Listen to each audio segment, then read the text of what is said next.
सूरज ग्रहण के आम इंसानों और हामला खवातीन पर क्या असरात होते हैं? माहिरीन फल्कियात का कहना है कि ज़मीन पर सूरज ग्रहण उस वक्त लगता है जब चांद दौरान गर्दिश ज़मीन और सूरज के दरमियान आ जाता है, जिसकी वजह से सूरज का मुकम्मल या कुछ हिस्सा दिखाई देना बंद हो जाता है। इस सूरत में चांद का साया ज़मीन पर पड़ता है, चूँकि ज़मीन से सूरज का फासला ज़मीन के चांद से फासले से 400 गुना ज़्यादा है और सूरज का मुहित भी चांद के मुहित से 400 गुना ज़्यादा है। इसलिए ग्रहण के मौके पर चांद सूरज को मुकम्मल या काफी हद तक जमीन वालों की नजरों से छुपा लेता है। चांद के सूरज और जमीन के दरमियान आ जाने का अमल सूरज ग्रहण कहलाता है। माहिरीन के मुताबिक सूरज ग्रहण इंसानी जिस्म खसूसी तौर पर आंखों के लिए मुज़र साबित हो सकता है। सूरज ग्रहण के मौके पर थोड़ी सी लापरवाही इंसान को बीनाई से मुकम्मल महरूम कर सकती है। ये सिर्फ हमला खवातीन के लिए नहीं बल्कि बाकी अफराद के लिए भी जरूरी है। बाज़ उतबा कहते हैं कि सूरज ग्रहण के वक्त हामला औरत खुली फिजा में ना निकले,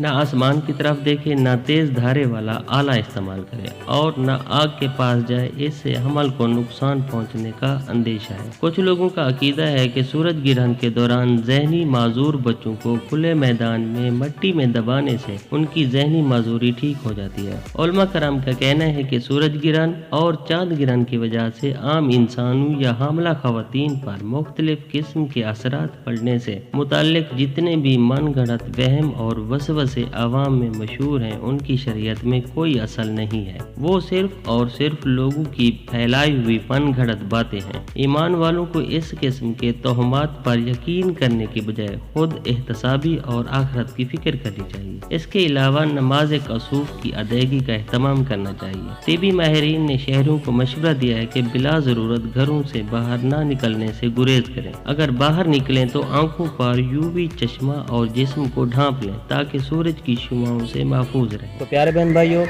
अगर मेरी ये वीडियो आपको अच्छी लगी है तो काइंडली मेरे चैनल को सब्सक्राइब करें और नोटिफिकेशन के लिए बेल आइकन को प्रेस करें और अपनी चाहत का इजहार एक अच्छे से कमेंट्स के साथ कर दें। अल्लाह ताला आप सबका हामी नासिर हो।